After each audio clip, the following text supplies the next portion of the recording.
예, 한 주간 잘 지내셨죠?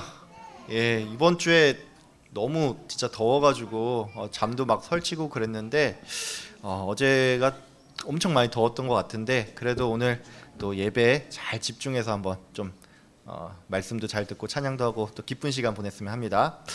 예, 오늘은 예수님의 승리가 곧 우리의 승리라는 제목으로 함께 말씀을 나누도록 하겠습니다. 여러분은 오늘 이 본문을 보면서 어떤 생각이 드셨습니까? 저는 개인적으로 이 본문이랑 그리고 이제 구약의 욥기에 보면은 이 사탄이 하나님께 나와서 이 욥을 탄원하는 장면 있지 않습니까? 저는 이 장면들을 볼 때마다 뭔가 좀 만화 같다는 그런 생각을 하는 편입니다. 제가 왜 이렇게 생각을 하냐면 어떻게 이 거룩한 하나님의 아들이 이 사탄과 조우를 할 수가 있는지 이게 좀 이상하다는 겁니다. 여러분들은 이 장면을 보면서 그냥 그런가 보다 이렇게 생각을 할 수가 있는데 한번 생각을 해보십시오. 우리가 이 사탄을 직접 대면한 적이 있습니까? 성도는 성화의 과정에 있는 사람들입니다. 근데 이 말은 우리가 신분적으로는 이 하나님의 백성이라고 하더라도 우리가 살면서 죄를 전혀 안 짓고는 살 수 없다는 얘기입니다. 그러니까 우리가 체감적으로는 이 어떤 의미로는 약간은 이 회색지대에 있는 것 같은 느낌이 들기도 한다는 것이죠. 근데 이러한 우리도 이 사탄을 직접 대면하지는 않는데 이 하나님의 아들인 예수님께서 이 정말 색깔로 치면 이 티 하나 없는 순백인 그분이 어떻게 이 시꺼먼 이 사탄과 조우를 할 수가 있는지, 또 어떻게 이 사탄이 예수를 시험한다는 건지 이게 좀 이상하다는 겁니다. 그래서 우리는 이 장면을 보면서 그냥 이것을 말 그대로 이 성경 이야기로 생각을 하면서 쭉 그냥 넘길 때가 있습니다. 하지만 이 본문은 성도에게 시사하는 바가 큽니다. 이건 크게 이제 두 가지 측면에서 그렇습니다. 이 첫째는 교훈적인 측면에 있어서 그렇고, 둘째는 예수님이 어떤 분인지를 우리가 안다는 것에 있어서 그렇습니다. 그래서 오늘은 이 말씀을 통해서 우리가 먼저 어떤 신앙적인 교훈을 얻을 수 있는지를 알아보고, 이 시험받은 예수님이 우리에게 어떤 의미인지 이것을 또한 알아보도록 하겠습니다. 첫 번째로 우리는 오늘 이 본문을 통해서 이 사탄의 존재가 정확히 뭔지 이해할 필요가 있습니다. 여러분은 이 사탄 하면 뭐가 떠오릅니까? 이 공포 영화에 나오는 악마 같은 존재들이 사탄일까요? 이 사탄이 그렇게 딱 나 사탄이다 이렇게 눈에 보일 정도로 티가 난다면 우리 중 그 누구도 이 사탄에게 당할 자가 없겠죠. 그러면 성경은 이 사탄을 어떻게 말하고 있습니까? 성경은 이 사탄이 옛 뱀이고 용이며 거짓 사도이며 또 적 그리스도라고 말을 하고 있습니다. 또한 성경은 이 사탄이 이 세상의 통치자이면서 거짓말하는 자, 그리고 하나님을 대적하는 자라고 묘사하고 있습니다. 그러면 오늘 본문은 이 사탄을 뭐라고 할까요? 오늘 본문은 특별히 이 사탄을 시험하는 자라고 표현한 것을 좀 주목을 했으면 합니다. 이 시험하는 자라는 단어는 이 헬라어로 하면 이 페이라존이라고 하는데, 이 단어는 이 헬라어 페이라라는 단어에서 파생된 단어입니다. 참고로 이 페이라라는 단어의 뜻은 찌른다입니다. 그래서 이 어근의 의미를 조금 살려서 표현을 하자면 사탄은 이 사람의 가장 약한 부분을 찌르는, 즉 유혹하는 자라고 할 수 있습니다. 오늘 본문을 보면 알 수 있지만 이 사탄은 예수님께서 이 40일 금식 기도를 하고 이 정말 극심한 배고픔 가운데 있을 때 이 문제를 가지고 예수님을 시험했습니다. 여러분 혹시 그 40일 금식 기도 해본 적 있습니까? 저는 40일을 한 끼 금식 기도를 한 적이 있는데 그것도 굉장히 힘들었습니다. 의학적으로 이 사람이 물만 마시고 살 수 있는 최대가 40일이라고 합니다. 그러니까 이 40일 금식 기도라는 것은 이 처음부터 할 때 이 성공할 것을 각오하고 하는 게 아니라 죽을 각오로 한다는 겁니다. 실제로 예전에 그 목사님들 중에 이 40일 금식 기도 하셨다가 돌아가신 분들이 조금 계셨습니다. 그러니까 사탄은 지금 이 배고픔의 문제가 단지 우리가 뭘 먹을까 마실까 이 정도 염려하는 수준이 아니라 정말로 생존이 오락가락하는 그 상황에서 이 문제를 놓고 예수님을 공격을 했다는 겁니다. 사탄은 이 같은 방식으로 우리를 유혹합니다. 가령 예를 들어서 여러분이 이 삶의 공경에 빠졌을 때 이 경제적인 문제로 시험을 하면서 헌금은 다음에 하지 이런 마음을 우리에게 심어준다든지, 아니면 여러분 업무를 너무 과중하게 만들어서 이번에는 예배를 좀 빠져야겠다 이런 식으로 만든다든지 하는 겁니다. 특별히 아내나 이 남편을 통한 시험이 굉장히 많습니다.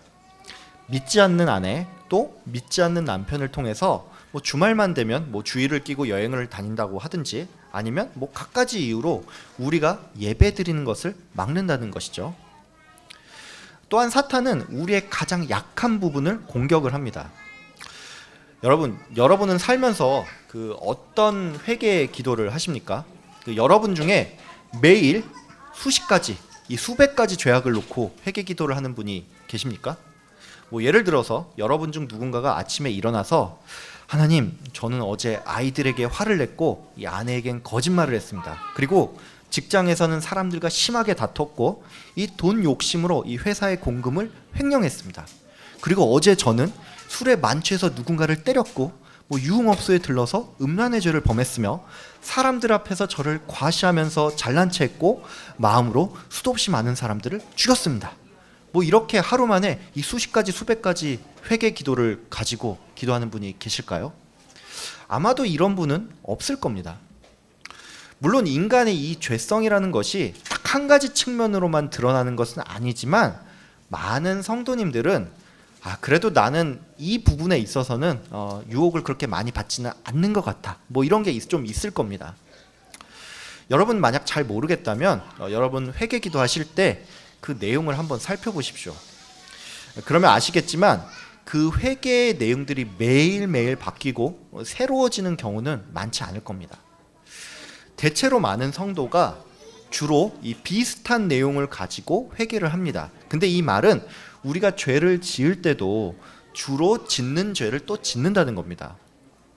근데 이 말은 바꿔 말해서 사람마다 특별히 약한 부분이 있고, 그리고 그 약한 부분을 사탄이 집요하게 공격을 한다는 것입니다.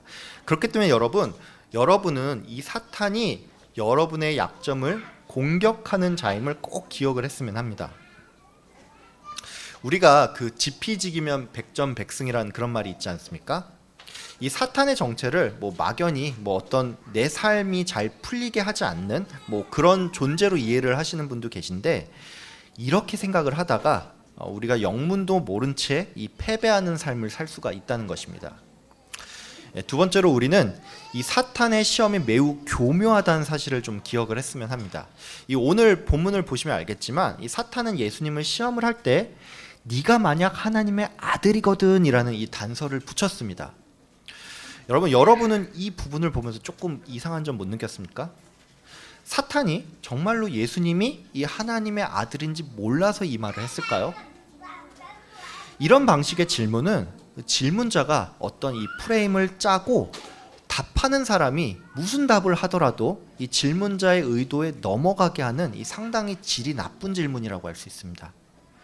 여러분, 이게 뭔 말인지 좀 이해가 안 될 수 있으니까 제가 다시 한번 좀 설명을 드릴게요. 사탄이 예수님을 향해서 네가 만약 하나님의 아들이거든 뭘 해봐라 같은 질문은 그 앞에 네가 만약 하나님의 아들이거든 이 말이 이 상대방을 이미 부정하는 말이기 때문에 많은 경우에 여기에 발끈해서 답변자가 뭔가를 하게 만드는 질문입니다. 그러면 만약에 답변자가 이 요청을 거절한다면 어떨까요? 그때는 질문자가 그래 네가 하나님의 아들이 아니니까 이걸 못하는 거지 이렇게 또 공격을 할 수가 있다는 겁니다. 그러니까 이 질문은 상당히 교묘한 질문이라는 것입니다. 사탄은 성도에게 이런 방식으로 자주 시험을 겁니다. 네가 집사니까, 네가 장로니까, 네가 이 부서에서 오래 사역했으니까, 그러니까 마땅히 네가 이런 복을 누려야 하는 거 아니야? 이런 방식으로 시험을 한다는 것이죠. 근데 이 시험이 왜 위험한지 아십니까? 이게 시험인지도 모른다는 겁니다. 심지어 교역자들조차도 우리 누구누구 권사님 이 여전도의 회장으로서 오랜 시간 섬겼더니 권사님 아들 좋은 대학 갔잖아 이런 말을 좀 하는 겁니다. 사탄은 이 같은 방식을 이용을 해서 심지어 이 사역자들까지 이용을 해서 성도는 마땅히 세상적으로 어떤 성공을 거둬야 한다는 이런 생각을 주입을 시키는데, 이게 왜 위험하냐면 만약에 어떤 성도가 자신의 삶이 그 기준치에 미치지 못할 경우에는 이 믿음을 저버릴 수가 있다는 것입니다.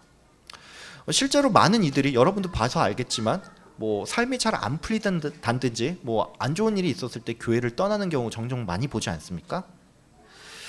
성도는 하나님을 예배하는 사람들이지 세상 기준으로 더 많은 특권을 누리는 사람들이 아닙니다. 만약에 이런 마음으로 교회를 나오고 있다면 이것은 결국엔 하나님보다 나를 더 우선시 여긴다는 것입니다. 그러니까 여러분, 특별히 이 부분은 좀 주의하시길 바랍니다. 또한 사탄이 굉장히 교묘하다는 것은 사탄이 이 성경 말씀을 인용을 해서 성도를 시험한다는 겁니다.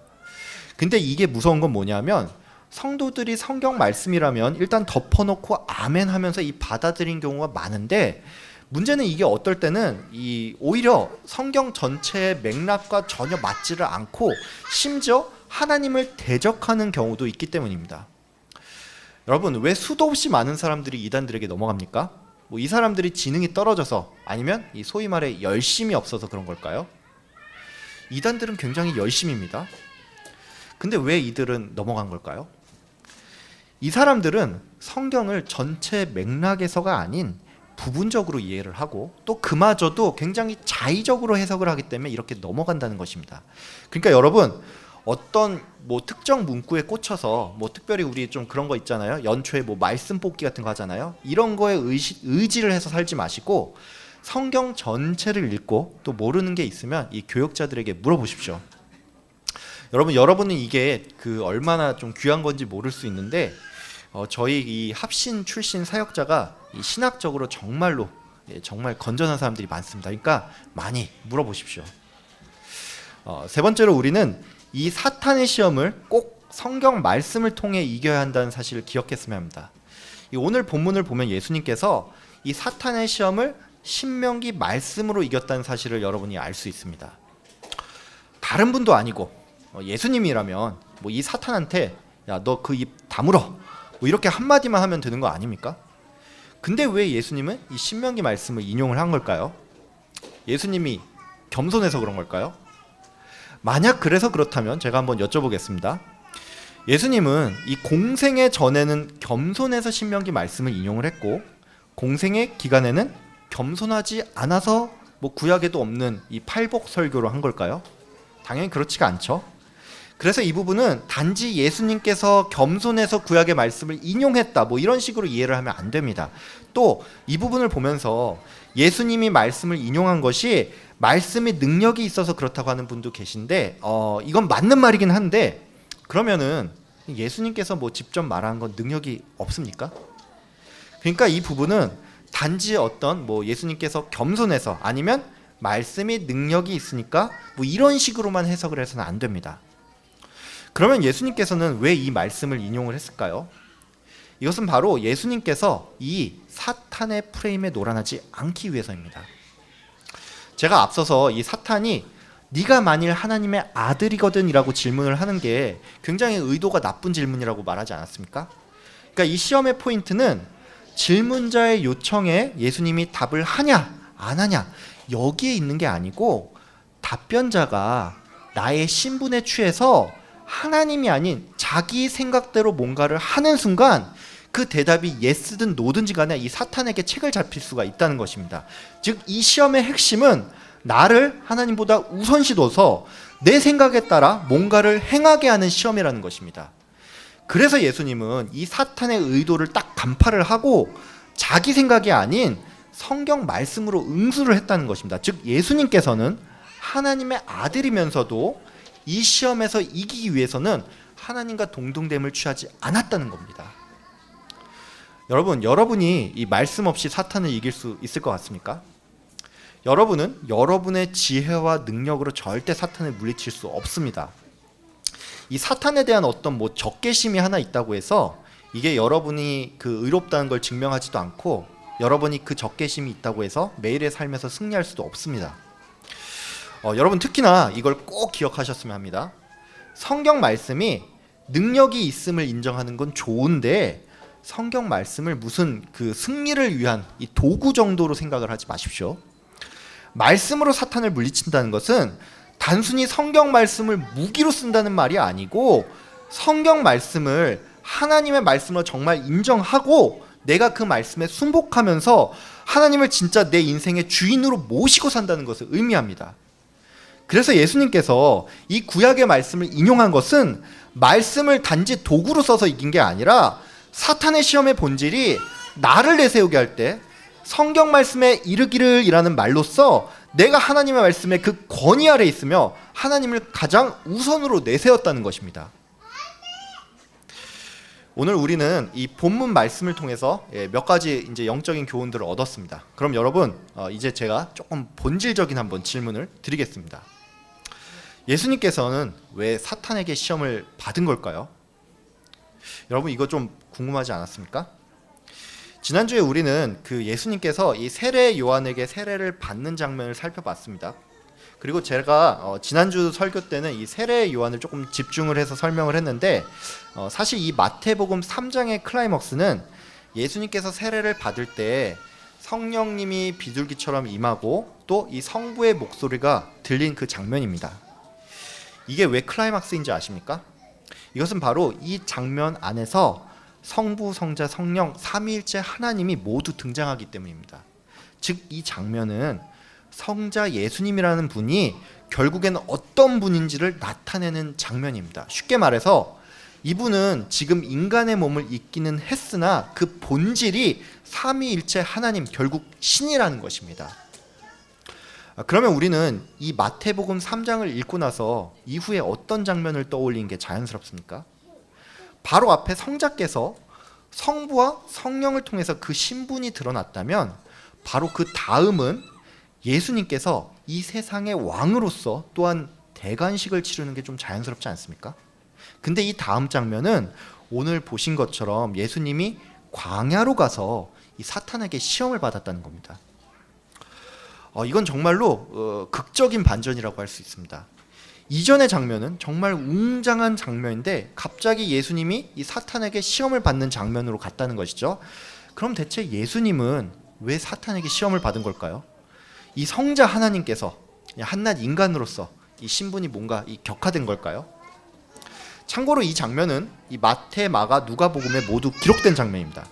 근데 여러분 이 부분을 마태, 마가, 누가복음은 이렇게 묘사하고 있습니다. 마태복음은 예수님이 성령에 이끌려서 광야에 갔다고 표현을 하고 마가복음은 성령이 예수를 몰아냈다고 표현하고 있고 누가복음은 성령의 충만함을 입어 예수님이 광야에 갔다고 표현하고 있습니다. 마태복음, 마가복음, 누가복음은 이 부분을 조금씩 다르게 표현을 하고 있지만 우리는 공통된 점이 있다는 것을 알 수가 있습니다. 그게 뭡니까? 이것은 바로 이 광야에 가는 과정에 성령 하나님께서 개입을 했다는 사실입니다. 즉 이 말은 사탄이 주도적으로 예수님을 찾아가서 시험을 한 것처럼 보이지만은 이 시험이 성령의 허락하에 있었다는 것입니다. 여러분 방금 말씀드렸지만 이 내용은 마태, 마가, 누가복음에 모두 기록되어 있습니다. 그러면 이 내용을 기록한 이는 누굽니까? 이 기록물의 최종 저자는 성령님이십니다. 즉 이 말은 이 시험을 의도한 것도 또 시험의 결과를 기록한 것도 성령께서 하신 것이랍니다. 이 말이 의미하는 건 뭘까요? 이 말이 의미하는 것은 이 시험이 처음부터 승리가 예정되었고 그 승리를 기록하는 것이 예정되었다는 것입니다. 오늘 이 예수님의 시험은 창세기의 아담의 시험과 매우 밀접합니다. 아담은 누굽니까? 아담은 첫사람이고 인류의 대표입니다. 그리고 아담은 우리가 다 아는 것처럼 이 선악과 시험에서 실패했습니다.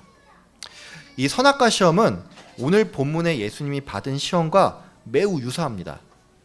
이 뱀이 이 하와를 유혹할 때 이 하와가 선악과를 보면서 이 먹음직도 하고 보암직도 하다고 이 생각을 했습니다. 근데 이 말은 뱀이 인간의 욕망을 건드리면서 유혹을 했다는 겁니다. 뱀은 또한 이 하나님의 말씀을 약간 뒤틀어서 질문을 던졌고 결정적으로 네가 하나님처럼 되라고 유혹을 했습니다. 오늘 본문의 시험도 굉장히 유사합니다. 인간의 그 욕망을 건드리는 시험이 먼저 나오고 이 하나님의 말씀을 사탄이 약간 꼬아서 인용을 하고 또 마지막은 하나님을 배신하고 네가 자기를 섬기도록 그렇게 요청을 했다는 것입니다.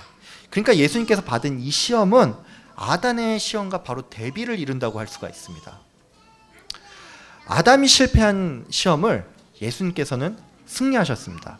즉 기존 인류의 대표가 패배를 했다면 새 인류의 대표는 승리했다는 겁니다. 그렇기 때문에 오늘 이 본문은 그 최종 목적이 우리 성도에게 어떤 교훈을 주는 데서 끝나는 게 아니고 예수님께서 완전히 승리를 하셔서 그 승리가 우리의 것이 됐음을 보여주는데 그 목적이 있다는 것입니다.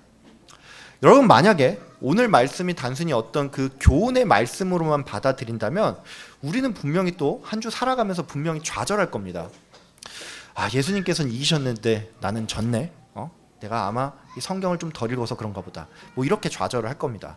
근데 여러분, 오늘 말씀은 이걸 말하는 게 최종 목적이 아닙니다. 예수님이 물론 우리 신앙의 모범이 되기는 하셨지만 예수님께서 시험을 받은 그 목적은 우리로 하여금 예수님은 했는데 나는 못함에 따른 그 좌절을 맛보게 하는 데 있지 않습니다.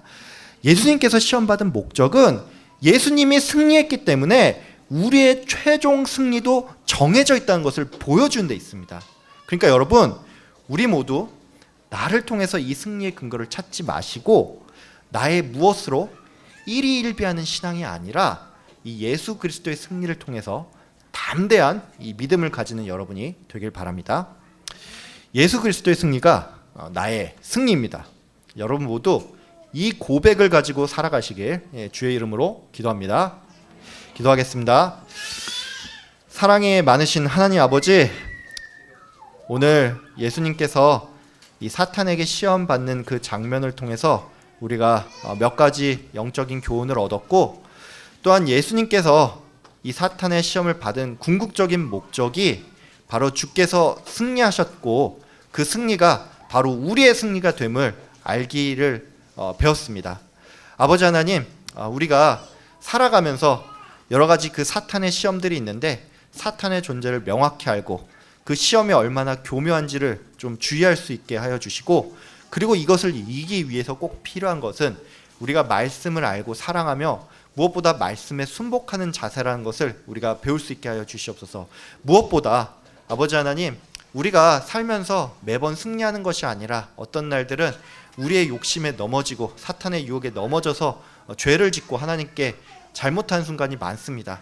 그럴 때마다 우리 좌절하는데 하나님 아버지, 우리가 우리 자신을 바라보면서 늘 좌절하는 것이 아니라 우리의 신앙이 예수 그리스도께서 승리하셨기 때문에 우리가 최종 승리를 가지고 이긴다는 것을 알면서 그것을 가지고 담대히 살아가는 우리 모든 가족들 될 수 있도록 주님 인도하여 주시옵소서. 감사드리며 예수님의 이름으로 기도하였습니다.